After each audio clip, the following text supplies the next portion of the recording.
Datangnya suatu bencana atau musibah memang tak dapat terhindarkan. Manusia juga tak dapat menebak kapan bencana akan datang. Belum ada ilmu pasti yang dapat memprediksi dengan tepat datangnya bencana, seperti pada gempa bumi.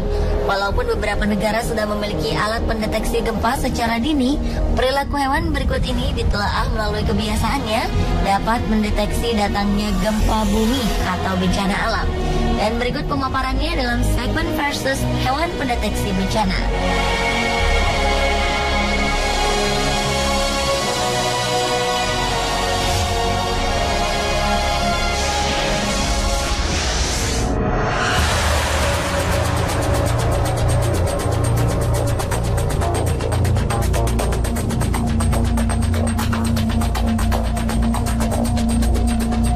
Bencana gempa bumi belum bisa dihentikan dengan teknologi sehebat apapun dan belum ada pakar yang dapat menentukan tanggal akan terjadinya gempa.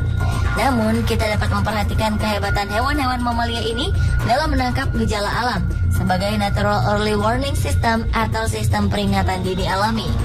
Mereka adalah gajah, anjing, dan kuda. Masing-masing menunjukkan perubahan perilaku secara tiba-tiba ketika suatu bencana atau gempa akan terjadi.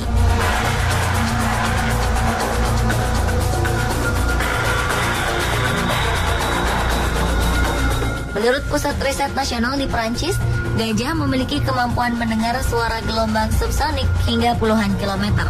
Dengan kemampuan ini, maka gajah dapat mendengar suara deru gelombang air atau gelombang tsunami, vibrasi permukaan tanah, ataupun rambatan gemuruh gelombang suara di udara.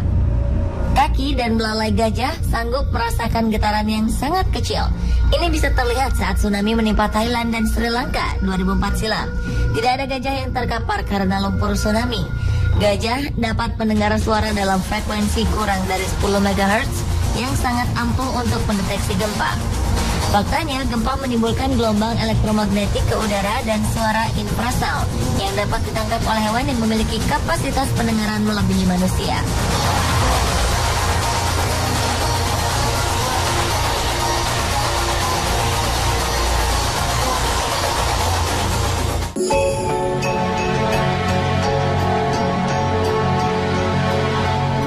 Seperti gajah, anjing juga dapat mendengar suara dalam frekuensi kurang dari 10 MHz yang sangat ampuh untuk mendeteksi gempa.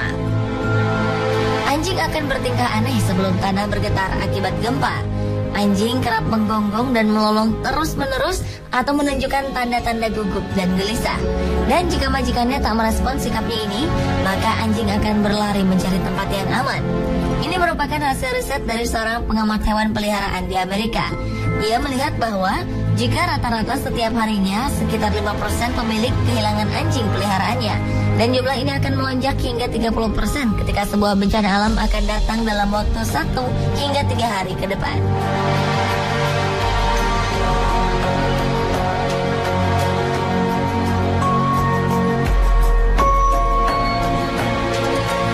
Sedang pada kuda, mereka dikabarkan juga mengalami perubahan perilaku saat akan terjadi gempa, seperti yang terjadi pada gempa di Cina Utara pada 28 Juli 1976 di daerah Kaohsiung, tepatnya di wilayah Tangshan.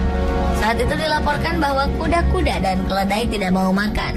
Mereka justru melompat dan menendang hingga akhirnya terlepas dan melarikan diri. Dan beberapa saat kemudian, sebuah kilatan putih menyilaukan menerangi langit dan terdengar suara gemuruh besar sebagai gempa bumi di wilayah Tangshan dengan kekuatan 7,8 skala Richter.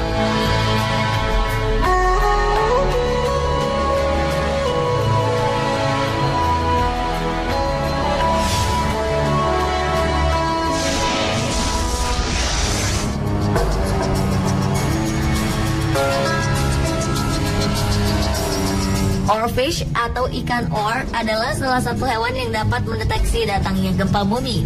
Bagaimana cara oarfish mendeteksi gempa? Umumnya ikan ini tinggal sejauh 1 km dari permukaan laut. Ikan sepanjang 17 meter ini jarang muncul di permukaan dangkal. Oleh karena itu, ikan oar akan muncul ke permukaan jika ada yang aneh dengan gerakan bumi. Maka adalah pemandangan aneh ketika tiba-tiba banyak ikan oar muncul di bibir pantai. Seperti halnya ketika sebelum bencana tsunami besar melanda pantai timur Jepang pada 11 Maret 2011 silam.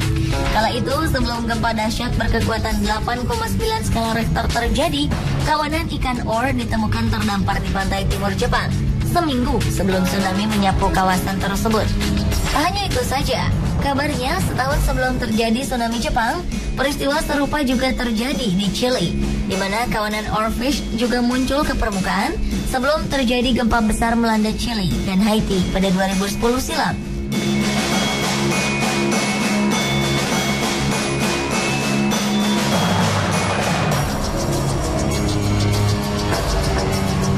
Sementara kabarnya ikan lele juga dapat mendeteksi gempa dengan cara menunjukkan perilaku yang aneh.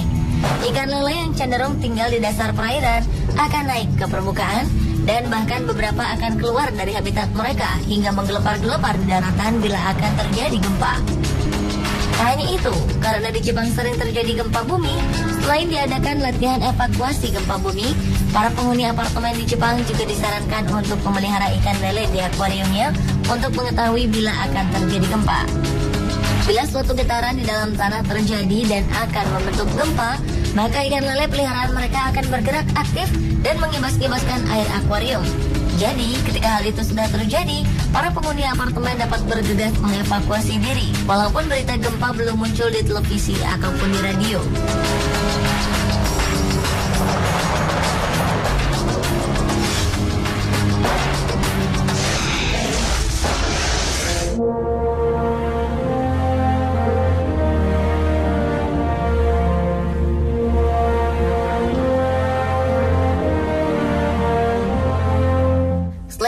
Bertubuh besar, hewan bertubuh kecil seperti serangga, kabarnya juga dapat mendeteksi bencana, seperti semut kayu merah dan lebah. Rupanya semut juga memiliki daya sensitivitas yang tinggi untuk mendeteksi gempa bumi. Hasil riset yang dipaparkan dalam pertemuan tahunan European Geosciences Union menunjukkan bahwa semut-semut mengalami perubahan perilaku saat ada gempa dengan kekuatan 2,0 skala Richter, yakni gempa terkecil yang bisa dirasakan manusia.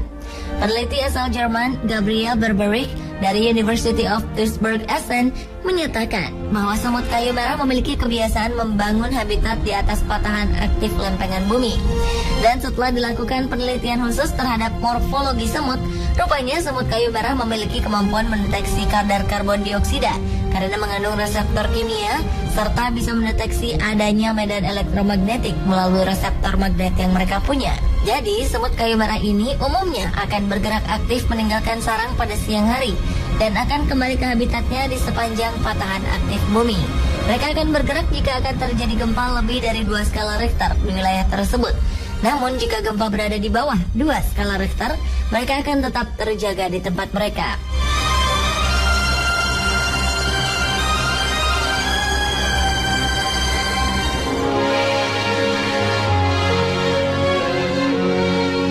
Jika semut kayu merah bisa mendeteksi gempa bumi, serangga satu ini kabarnya dapat mendeteksi polusi, khususnya polusi udara. Mereka adalah lebah. Jadi, jika populasi lebah di suatu wilayah sangat sedikit atau bahkan tidak ada sama sekali, maka kemungkinan besar tempat tersebut telah tercemar polusi. Menurut penelitian di University of Virginia, Amerika Serikat, hal ini masih terkait dengan hilangnya wangi bunga-bungaan. Lebah di alam berfungsi sebagai serangga penyerbuk utama. Kesukaannya akan nektar dan serbuk sari, membantu tumbuhan untuk proses terjadinya penyerbukan silang dan penyebaran serbuk sari. Karena wangi bunga yang sudah tidak tercium, lebah pun kehilangan sinyal untuk mencapai tanaman. Padahal itu merupakan sumber makanan utama mereka. Dan akhirnya populasi lebah di tempat tersebut pun perlahan berkurang. Pemirsa, itulah tadi perbandingan hewan-hewan pendeteksi bencana versi On The Spot.